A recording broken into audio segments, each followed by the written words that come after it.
Hello everybody, welcome back to Self-Help Group for UPSC. In this video, we will be talking about mocks and test series. अब सबसे पहले first of all you should congratulate yourself that this is the right time when you've chosen that you will be giving mocks. या तो आपने test series दे दी है या फिर आप स्टार्ट करने की सोच रहे हैं. So you are at the right stage because अभी अगर आप स्टार्ट करते हैं you will have a lot of scope of improvement. आपको अपनी गलतियां पता चलेंगी and you will have a time to rectify it, which is the most important thing. In the process of learning हम आइडेंटिफाई कर पाएंगे कि हमारी गलती कहाँ हो रही है. Okay, so now without wasting any time let's get started with this. Okay, now सबसे कॉमन डाउट्स जो मैं इस वीडियो में एड्रेस करने की पूरी कोशिश करूंगी वो ये हैं कि सबसे पहली चीज़ होती है कि when should you start giving test series. Second is which test series. आप ये सोचते हैं, हम मतलब हमारी टेंडेंसी होती है कि यार ये इंस्टीट्यूट अच्छा है कि नहीं, इनकी टेस्ट सीरीज अच्छी है कि नहीं. Third, how to analyse. Now सबसे बड़ी बात, ज़्यादातर लोगों को यही नहीं पता है कि एनालाइज कैसे करना है. टेस्ट सीरीज देने से कुछ नहीं होगा ना अगर आप यही नहीं देख रहे कि आपकी गलती कहाँ पे हुई थी. फोर्थ, आपको लो स्कोर्स आ रहे हैं तो हम क्या होता है, हम सेल्फ डाउट में आते हैं, हमें कॉन्फिडेंस की कमी हो जाती है, हमें लगता है यार मेरे मार्क्स तो कम आ रहे हैं, क्या फ़ायदा देने का, इसका मतलब मुझे और पढ़ने की ज़रूरत है. विदाउट नोइंग कि आपके लो स्कोर्स आ क्यों रहे हैं. मतलब आपकी रीडिंग में दिक्कत है, आपकी नॉलेज में दिक्कत है या आपके कॉन्सेप्ट में गलती है. आपने बिना आइडेंटिफाई किए आप पहले सोच लेते हैं कि यार मेरे मार्क्स कम आ रहे हैं, let me read more and more. Okay, फिर आता है कि क्या प्रीवियस ईयर क्वेश्चन इनफ है. मतलब क्या मैं मॉक्स स्किप कर दूं, because there are many people, ठीक है, जो बोलते हैं कि हमें सिर्फ प्रीवियस ईयर क्वेश्चन करना चाहिए. Obviously it is the first and the foremost thing जो आपको करनी चाहिए, बट क्या वो काफ़ी हैं. एंड लास्टली कि should you give this only after a subject is finished. Okay, so these are some doubts which I will be clarifying. Coming on to the first thing जो मैंने बताई आपको कि when should you start giving test series. Now let me tell you one thing कि this is the time you should start giving your test series now. अगर आप अभी start करते हैं तो आप अच्छी पोजीशन में होंगे कि आप इम्प्रूवमेंट कर पाएँ. जस्ट इमेजिन अ सिनेरियो जहाँ पे आपने टेस्ट सीरीज स्टार्ट किया, आपका एग्जाम है मई में. ओके, आपने सोचा मैं लास्ट के 2 months या लास्ट मंथ में स्टार्ट करूँगा, अप्रैल या मई.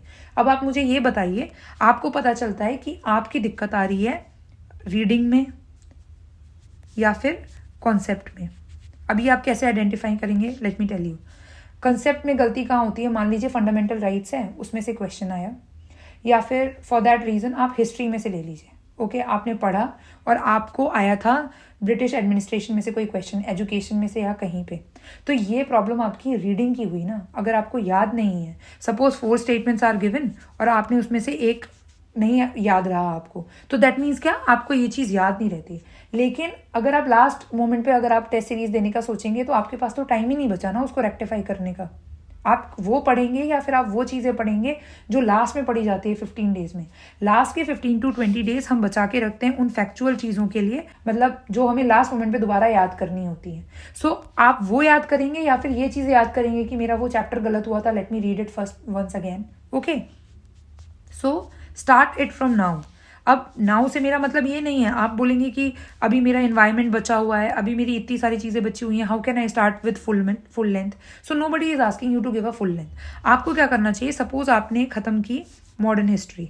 ओके, आपने मॉडर्न हिस्ट्री ख़त्म की. So what you should do is give a sectional test.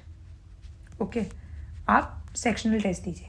इससे क्या होगा, आपको पता चलेगा कि कौन सी चीज़ें जो आप भूल रहे हैं, आप फैक्चुअल डेटा में गलती कर रहे हैं या फिर आप अंडरस्टैंडिंग में गलती कर रहे हैं. Same goes with your polity also, कि आपके कंसेप्ट में गलती हो रही है या फिर फैक्ट्स में गलती हो रही है या फिर सिली मिस्टेक्स कर रहे हैं आप. ओके, सो आप सेक्शनल टेस्ट से स्टार्ट कीजिए. सपोज यू हैव फिनिश्ड कोई भी एक आप ऐसे ले लीजिए, आपने एनवायरनमेंट खत्म किया तो आप उसका सेक्शनल टेस्ट लगाइए पूरा. ओके, सपोज आपने इकोनॉमी खत्म की तो उसका सेक्शनल टेस्ट लगाइए. तो अगर आप उसमें से 100 क्वेश्चंस दे रहे हैं तो आपको कॉन्फिडेंस भी आएगा और आपको ये भी पता चलेगा कि आप कहाँ पर गलतियाँ कर रहे हैं. ओके, तो ये तो हो गई बात कि आपको कब स्टार्ट करना है. Next watch which test series, सबसे बड़ी चीज़. अब आप मान लीजिए आप कोई कोचिंग ले रहे हैं ऑलरेडी, सपोज आपकी कोचिंग चल रही है तो आप उसी इंस्टीट्यूट की ले लीजिए, आपको मिल रही होंगी, आप दीजिए, no problem. More than the institute, matter ये करता है कि जो आप मॉक्स दे रहे हैं आप उनसे सीख क्या रहे हैं. ओके, सो कोई भी डिसेंट इंस्टीट्यूट जो आपको दिखता है कि अच्छा है, लाइक विजन की test series are good. Okay, Vision की मैंने लगाई हुई है, it's good. I have also done with Forum, उनकी भी ठीक है। इनसाइट्स की भी अच्छी हैं। मतलब ये कुछ हैं जो मैंने ली हैं।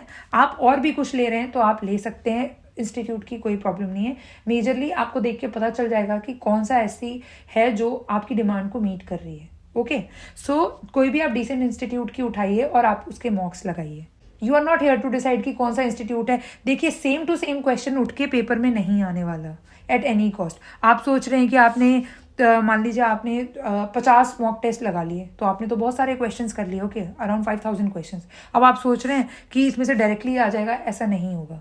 This is just for practice. तो आप कोई भी डिसेंट इंस्टीट्यूट की मॉक टेस्ट उठाइए, मार्केट में फ्रीली अवेलेबल है, आप लीजिए और उनको लगाइए। Then read its solutions also. Now the third thing is, जो अब आ गई, हाउ टू एनालाइज। सबसे बड़ा और सबसे इंपॉर्टेंट चीज़ यही है। अगर आप मॉक्स दे रहे हैं और आपने एनालाइज नहीं किया तो ट्रस्ट मी, उसको देने का कोई मतलब ही नहीं रहता।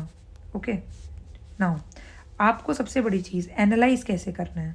सबसे पहले आपको क्या करना है, मान लीजिए आपने टेस्ट सीरीज लगाई, तो 2 घंटे में आपने टेस्ट दे दिया। ओके, आपने टेस्ट दिया, अब आपको क्या करना है, आप 1 घंटा या आधा घंटा जितना भी आपको ब्रेक लेना है, ब्रेक लीजिए। उसके बाद आप मैच कीजिए आंसर कीज से कि आपकी गलतियां कितनी हुई हैं। तो सबसे पहली चीज़, आपको अपना स्कोर पता चलेगा। अब इसमें बिल्कुल घबराना नहीं है कि आपको 30 आ रहे हैं कि 40 आ रहे हैं, 50, 60, जितने भी आ रहे हैं। सबसे बड़ी बात, आई हैव सीन पीपल जिनको 100+ आते थे और उनका प्रीलिम्स नहीं निकला, and I have seen people जिनको 40, 45, 50 पे वो स्टार्ट किया था उन्होंने मॉक्स, मतलब इवन 35, 40 पे। I have my own friends जिन्होंने स्टार्ट किया था और उनका फाइनली प्रीलिम्स निकला था। You know why? Because it's all about what are you learning and what are you analysing from that. तो आपको स्कोर से तो बिल्कुल घबराना नहीं है, इसके बारे में भी मैं बात करूंगी आगे चल के, लेकिन फॉर द टाइम बिंग आपने स्कोर्स मैच किया। अब you have to read all the solutions. Okay, read all the solutions. Okay, हाँ, आपको सारे सॉल्यूशंस पढ़ने। उसके बाद आप इसमें साथ साथ मार्क करते जाइए जो आपको नई इन्फॉर्मेशन मिली है। अब इससे क्या होगा ना, ये आपका नॉलेज गैप को जो होगा ना उसको ब्रिज करेगा। तो आपको ये पता चलेगा what is the extra thing that is going on. अब जैसे कि कुछ करंट अफेयर्स है जो हो सकता है आपसे छूट गए हों और उस वो मॉक्स में कवर्ड हो, तो अगर वो इंपॉर्टेंट होंगे तो वो आप वहां देख लेंगे, आप उनको हाईलाइट कर लीजिए या फिर उनको अलग से लिख लीजिए। अब अलग से लिखने में दिक्कत ये होगी कि कोशिश कीजिए कि आप पूरा आंसर ना लिख दें। मान लीजिए आपको लग रहा है कि ये पूरा ही मैंने पढ़ा हुआ नहीं था, let me right everything. Do not right everything, उन्होंने बहुत ज़्यादा डिटेल में लिखा होता है। आप सिर्फ उतनी चीज़ें लिखिए जो वो इस चीज़ से रिलेटेड। ओके, नाउ एनालाइज में सबसे बड़ी चीज़ क्या आती है, I will tell you. While you are analysing ना, आप पहले ये देखिए आपकी गलती कंसेप्ट में तो नहीं हुई। ओके, दूसरी चीज़ होती है, क्या आपकी गलती नॉलेज में हो रही है। Okay, I tell you, knowledge में हो रही है या फिर आप कोई सिली मिस्टेक कर रहे हैं। ओके, सिली मिस्टेक तो नहीं कर रहे। या फिर सबसे इंपॉर्टेंट चीज़, क्या आपकी लैक ऑफ रिकॉलिंग हो रही है। मतलब कोई चीज़ आप बार बार पढ़ रहे हैं और आप स्टिल उसमें गलती कर रहे हैं। जैसे मेरे साथ ये नेशनल इनकम अकाउंटिंग में होता है कि मुझे वो याद नहीं रहता नॉर्मली, वो जीडीपी वाला चैप्टर की how are you calculating it, तो मुझसे गलती होती है। So I have that in my mind कि बिफोर द एग्जाम मैं उसको पढ़ के जाऊंगी। तो जहाँ पे ये गलती हो रही है, ये सारी चीज़ें होंगी बार बार रिवाइज करने से। लैक ऑफ रिकॉलिंग क्यों हो रही है, क्योंकि आपने रिवाइज नहीं किया है उसको। तो जिस चीज़ में गलती हो रही है उसको आपको रिवाइज करना है। नाउ मान लीजिए कंसेप्ट में गलती हो रही है। कंसेप्ट का मतलब क्या है, लाइक इकोनॉमिक्स है, आपको नहीं समझ आ रहा कि इन्फ्लेशन कब बढ़ेगी, मनी सप्लाई कैसे बढ़ेगी, या फिर आपको नहीं समझ में आ रहा है कि how the RBI will regulate dollars का एंड रुपीज़ का। ये सारी चीज़ें जो है ना, ये कंसेप्चुअल होती हैं। कौन से बिल्स में आपको प्रायर रिकमेंडेशन ऑफ प्रेसिडेंट चाहिए, कहाँ पे गड़बड़ हो रही है। ओके, नॉलेज आती है यही चीज़। नॉलेज होगा जैसे इन्वायरमेंट में इतनी सारी इंटरनेशनल बॉडीज पढ़ेंगे आपको हो सकता है उनकी कंपोजिशन याद ना रहे, या फिर वो कौन से ईयर में आए थे ये ना याद रहे। ओके, और सिली मिस्टेक्स तो आप समझ गए होंगे कि वहां पे लिखा है नॉट करेक्ट, आपने करेक्ट चूज कर दिया, या फिर आपने स्टेटमेंट ढंग से नहीं पढ़ा। तो ये सारी गलतियां आप मार्क कीजिए और आप देखिए कि सबसे ज्यादा गलती आपकी कहाँ हो रही है। तो जब आप मॉक्स लगाएंगे आपको समझ आएगा कि मान लीजिए सिली मिस्टेक्स आप गलती कर रहे हैं, तो आपको क्या करना है। मान लीजिए आपने मॉक्स में पढ़ा था which of the following statement is not correct, आपको पता है आप हर बार गलती करते हैं, तो आप प्रीलिम्स में एक्स्ट्रा कॉशियस रहेंगे कि लेट मी मार्क दिस कि it is asking not, so that you do not make mistake. And this is what we say कि you have to learn from your mocks. Mocks are not there कि आपको वो lack of confidence करवा दें कि मेरे scores लो आ रहे हैं यार, I am not able to score, बाकी सबके अच्छे आ रहे हैं मेरे नहीं आ रहे। No, not at all. Scores का कोई लेना देना नहीं है, because all these mocks are knowledge based. Okay, and prelims is a game जो नॉलेज पे नहीं निकलेगा। Everybody says that and it is true कि prelims is not based on knowledge, prelims is based on कि आपकी presence of mind कैसी है। हो सकता है उस 4 में से सिर्फ एक ऑप्शन आता हो। यूपीएससी के जो एग्जामिनर्स क्वेश्चन सेट करते हैं ना, वो इस तरीके से करते हैं कि they are not expecting you कि आपको 4 के 4 ऑप्शन आते हों। Okay, not at all. लेकिन जब आप ये इंस्टीट्यूट के टेस्ट सीरीज देखेंगे, उसमें आपका कुछ भी काम नहीं करेगा। They are solely mostly based on knowledge. Okay, कि आपको कुछ चीज़ें हैं, क्योंकि उनका काम ही यही है कि आपको मोस्टली चीज़ें याद करवाई जा सकें, जो कि इंपॉर्टेंट है एग्जाम के पॉइंट ऑफ व्यू से। तो इन दोनों में ना बहुत ज़्यादा फर्क है। तो आप यूपीएससी को इन मॉक टेस्ट के बेसिस पे बिल्कुल भी जज करने की कोशिश मत कीजिएगा। Okay, so this was my first and the primary reason कि मैंने ये वीडियो बनाया, क्योंकि I was getting so many queries कि हमारे मॉक्स में लो आ रहे हैं, मुझे समझ नहीं आ रहा मैं क्या करूँ, इम्प्रूव नहीं हो रहा। आप ये सोचिए कि अभी इतने दिन बाकी हैं कि अगर आप रोज़ एक एक नंबर भी बढ़ाएंगे ना, तो भी ज़्यादा ही बैठेगा कट ऑफ से ऊपर। ओके, तो आपको बिल्कुल नहीं सोचना, you just have to work on yourself कि आप इम्प्रूव कीजिए। तो पहले अपनी गलतियाँ देखिए जो मैंने आपको यहाँ पे बताया था। नाउ सब लो स्कोर्स का मुझे लगता है मैंने इन सारे पॉइंट्स में इनफ बात कर दी है कि scores do not matter, and when I am saying this I mean it. Meena in my first 2 attempts मुझे मतलब मॉक्स में आते थे 50-60 अराउंड। इस बार जब मैंने पेपर दिया ना, फाइनल डे पे I was not getting more than 85। Okay, मुझे 85 मार्क्स से ज़्यादा नहीं थे। किसी किसी में आए थे लाइक 102, 104, बहुत कम में। मतलब मान लीजिए अगर मैंने 20 मॉक टेस्ट लगाए होंगे, उसमें से 3-4 में ही आए थे, and that too in the last 10 to 15 days. मतलब मैं 10 दिन पहले मॉक्स देना बंद कर देती थी। 10 दिन से पहले जब मैंने दिया था, तब किसी किसी में आए थे, और किसी किसी में तो मुझे 76 भी आए हैं, 75। सो डू नॉट जज योर सेल्फ ऑन दिस कि आपको मॉक्स में मार्क्स कम आ रहे हैं। वो कुछ नहीं करेंगे, वो आपका कॉन्फिडेंस लो करेंगे, और कॉन्फिडेंस लो होगा ना तो you will lose your battle there. उन 2 घंटों में सबसे ज़्यादा चीज़ जो रिक्वायर्ड होती है ना, वो आपकी नॉलेज से भी ज़्यादा ज़रूरत होती है कॉन्फिडेंस की। और ये आज की नहीं, आप मेरी हर एक वीडियो में याद रखिएगा जो मैं ये बोल रही हूँ, ये मेंस में भी और ये प्रीलिम्स में भी। It's not a game of knowledge. आपका कॉन्फिडेंस बहुत ज़्यादा मायने रखता है कि आप कैसे हैं, आपके प्रेजेंस ऑफ माइंड कैसी है। इसलिए आप देखोगे कि लोगों को ना नॉलेज बहुत है, but they are not able to clear prelims, क्योंकि वो वहाँ पे जाके थोड़े होपलेस हो जाते हैं पेपर देख के कि यार पता नहीं होगा कि नहीं, मेरे पिछले 3-4 साल से नहीं हो रहा है, इस बार होगा कि नहीं।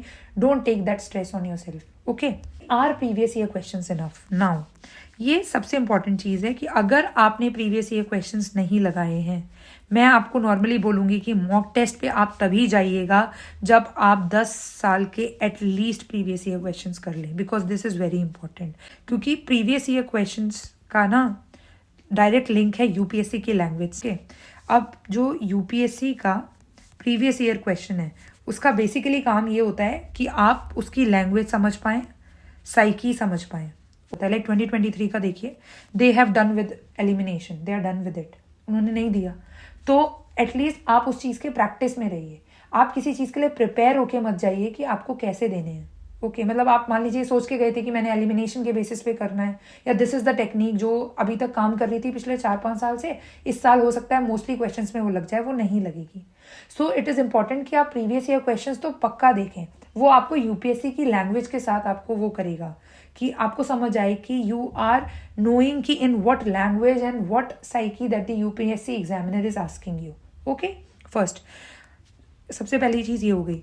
दूसरी चीज़, आप उसकी प्रैक्टिस में होंगे तो आपको अपने आप ही वो पेपर नोन लगेगा रियल एग्जाम में। Okay, so previous year question के लिए तो कोई भी कॉम्प्रोमाइज़ नहीं है, आप उसके लिए कहीं भी कॉम्पनसेट नहीं कर पाएंगे। मिनिमम आपको क्या करना है, 10 ईयर्स ऑफ क्वेश्चन पेपर आपको लगाने हैं previous year question. Okay, at least from 2030 to आप 2023 लगा के जाइएगा। ओके, और वो भी मैंने आपको बताया है कि आपको कैसे एनालाइज करना है in one of my videos. Please go and check it out अगर आपने नहीं देखा है तो। चाहे मॉक्स हो चाहे प्रीवियस ईयर क्वेश्चन हो, आपको सिर्फ ऐसे नहीं करना कि आपने सॉल्यूशन देख लिया, करेक्ट ऑप्शन को देख के आप आगे बढ़ गए। No, don't do that. Okay, it is not going to do any good to you. Okay, और लास्ट था should you give only after a subject is finished.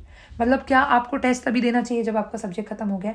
For the time being in the next 2 months कोशिश कीजिए कि जो आपके static subjects हैं आप उनका जो सेक्शनल टेस्ट है वो आप तभी दे रहे हैं जब आप खत्म कर दें. अब उसके चक्कर में आप अपने सिलेबस को प्रोकेस्टिनेट मत कीजिएगा प्लीज़, कि अभी मेरा मॉडर्न हिस्ट्री नहीं हुआ है, पहले मैं 10 दिन में ख़त्म कर लूँ उसके बाद ही टेस्ट लिखूंगा. नहीं, प्लीज़ मीट द टाइमलाइंस. ठीक है, do not keep delaying it कि जब हो जाएगा तब मैं करूँगा. अगर आपने सोचा था 7 दिन बाद मेरी स्पेक्ट्रम हो जाएगी और फिर मैं मॉडर्न हिस्ट्री का टेस्ट दूंगा, तो 7 दिन बाद दीजिए, चाहे जितना भी हो गया. बट कोशिश कीजिए कि वो सब्जेक्ट पढ़ने के बाद कीजिए, क्योंकि स्टैटिक सब्जेक्ट में बेसिकली क्या होता है ना कि अगर आपका कंसेप्ट होगा, आपकी रीडिंग होगी और आपने रिवाइज किया होगा, तो आपके पास ये रूम नहीं रह जाता है कि यार शायद मैंने अच्छे से पढ़ा नहीं था इसलिए मेरी गलती हो गई. Okay, do not give that scope to yourself कि मेरी लैक ऑफ रीडिंग थी या फिर मैंने रिवाइज नहीं कर पाया एक बार इसीलिए मेरा गलत हो गया question. No, there is no space for that. आपको वो सब सब्जेक्ट खत्म करना है और उसके बाद सेक्शनल देना है. And now we are all done with this. अब वीडियो में लास्ट सबसे इंपॉर्टेंट चीज़ जिसके बारे में मैं बात करना चाहती थी कि मॉक्स आपको कितने देने हैं. Okay, let me right it clearly. मॉक्स, ठीक है, अभी आपको क्या करना है, मॉक्स आप मिनिमम कोशिश कीजिए कि 20 to 25 दे दीजिए. ओके, अब मैं बताती हूँ ये क्यों. इसमें से कोशिश कीजिएगा कि ज़्यादातर फुल लेंथ हो. सेक्शनल अगर आप लगाएंगे बेसिकली तो मुझे नहीं लगता 10 से 12 से ऊपर वो होंगे हर सब्जेक्ट का. अगर आप एक भी लगा रहे हैं तो वो 10-12 भी नहीं बैठेगा. ओके, सो हर एक का एक सेक्शनल लगाइए, ज़्यादा से ज़्यादा 2, not more than that. Okay, analyse कीजिए और मिनिमम 20 कोशिश कीजिएगा कि मतलब 15 to 20 से नीचे तो किसी भी हालत में ना हो. मैं उसका रीज़न बताती हूँ, क्योंकि वो ना it will act as a revision only for you. तो आप कोशिश कीजिए और कोशिश कीजिए कि अप्रैल तक आप सारे मॉक्स लगा लें. उसके बाद क्या होगा ना, आपको ये मॉक्स रिवाइज करने इन दैट लास्ट 1 month. ठीक है, आप जब भी कर रहे हैं उसके बाद आपको रिवाइज करने के लिए स्कोप रखना है, तो आप वहाँ गलती ना करें. दूसरी चीज़, जब भी आप मॉक्स लगाएंगे ना फुल लेंथ, आपको क्या करना है, बीच में आप मॉक्स जो होगा ना आप उसका देंगे जीएस का. ओके, फॉलोड बाय जो ब्रेक रियल टाइम में होता है 3 घंटे का, उसके बाद आप सी सेट का भी कीजिए. This will give you a holistic approach to exam time, ताकि जिस दिन आप रियल में एग्ज़ाम दे रहे हैं ना उस दिन आपको कोई दिक्कत नहीं आएगी. तो मॉक्स जीएस के साथ आप सी सेट दीजिए. और ये प्रैक्टिस आपको क्या करनी है, ये मार्च और अप्रैल में कीजिएगा. मतलब है हर महीने ना एटलीस्ट कोशिश कीजिए कि ये जो मैंने आपको पैटर्न बताया है ये 2 बार हर महीने हो, इन मार्च अप्रैल में. तो इस मई में एटलीस्ट आप कर लीजिएगा एग्ज़ाम से, एग्ज़ाम से 20 दिन पहले आप दे के जाइएगा. और इन दी लास्ट 10 to 15 days कोशिश कीजिएगा कि आप कोई मॉक्स ना दें. उसका रीज़न मैं आपको बताती हूँ. क्या होता है ना, अगर आप उस टाइम पे मॉक्स देंगे लास्ट टू 10-15 days में, सबसे पहली बात, एक तो इतना आपके पास टाइम नहीं होगा, क्योंकि वो टाइम होता है जिसमें आपका रिविजन एकदम हाइपर एक्टिव होना चाहिए. Okay, that is the time only for revision. Okay, last 15 days जो होते हैं ना उसमें आपको सिर्फ और सिर्फ रिविजन करना है. दूसरी चीज़, मान लीजिए आपके स्कोर्स लो आए तो that will undermine your confidence. So basically जो मैं फाइनली आपको बोलना चाहूँगी, प्रीवियस ईयर क्वेश्चन प्लस आपको मॉक्स ये देना चाहिए. हाँ, हमेशा मॉक्स ना आप फुल लेंथ टेस्ट लगाने की कोशिश कीजिएगा. 10 के मतलब 5 से 10 आपको देने हैं. आप ऐसा कर सकते हैं कि 6 किसी इंस्टीट्यूट के उठा लिए और 6 किसी दूसरे इंस्टीट्यूट के उठा लिए. Okay, institute 1 and 2. अब मैं बताती हूँ ये मैं क्यों बोल रही हूँ, कि जो लोग विजन के दे चुके होंगे ना उन्होंने नोटिस किया होगा कि मान लीजिए विजन का आप दे रहे हैं तो आपको थोड़े दिन बाद वो अपने आप पता चल जाता है कि आंसर क्या होगा basically. Okay, so just not to get into the flow कि ठीक है आप किसी एक इंस्टीट्यूट के साथ ही यूज टू हो गए तो चांसेस होती हैं कि आप वो प्रिडिक्ट कर लेंगे उसका आंसर. तो आपको ना थोड़ा सा डाइवर्सिफाइड या फिर वेराइटी रखनी है उस चीज़ में. ओके, अपने टेस्ट सीरीज़ में. तो आपको क्या करना है, कोशिश कीजिए कि आप 2 इंस्टीट्यूट्स का टेस्ट सीरीज़ लें. तो मान लीजिए आपने फुल लेंथ टेस्ट एक का लिया था तो आप दूसरे का भी लेने की कोशिश कीजिए. और बेसिकली जो इंपॉर्टेंट चीज़ें होंगी वो मोस्टली इन सब चीज़ों में कवर हो जाएंगी. बट फुल लेंथ टेस्ट ज़रूर दीजिएगा. सेक्शनल एक एक काफ़ी है, बट फुल लेंथ टेस्ट की कोशिश कीजिएगा कि एटलीस्ट 10 to 15 आपके पास फुल लेंथ टेस्ट हो. Okay, so I hope I am clear in this video regarding most of your doubts. तो अगर आपको कोई भी डाउट हो रहा है एडिशनल इसको लेके तो आप मुझे कांटेक्ट कर सकते हैं मेरे टेलीग्राम चैनल पे या वो.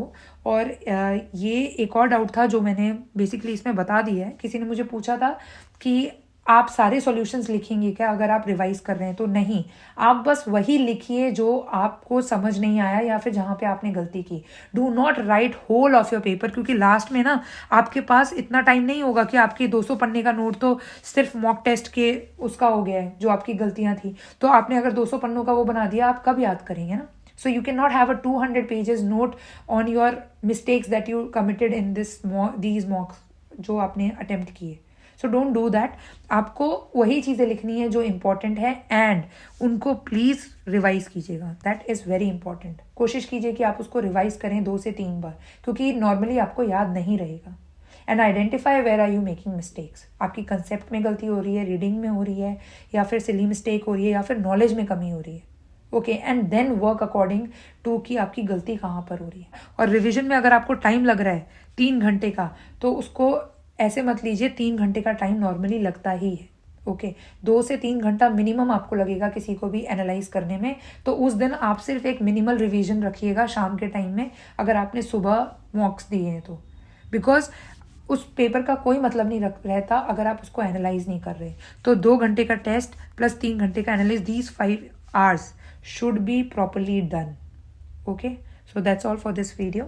आपको कोई भी डाउट है, you can just drop a comment और आप टेलीग्राम सेक्शन में बता सकते हैं. Thank you so much.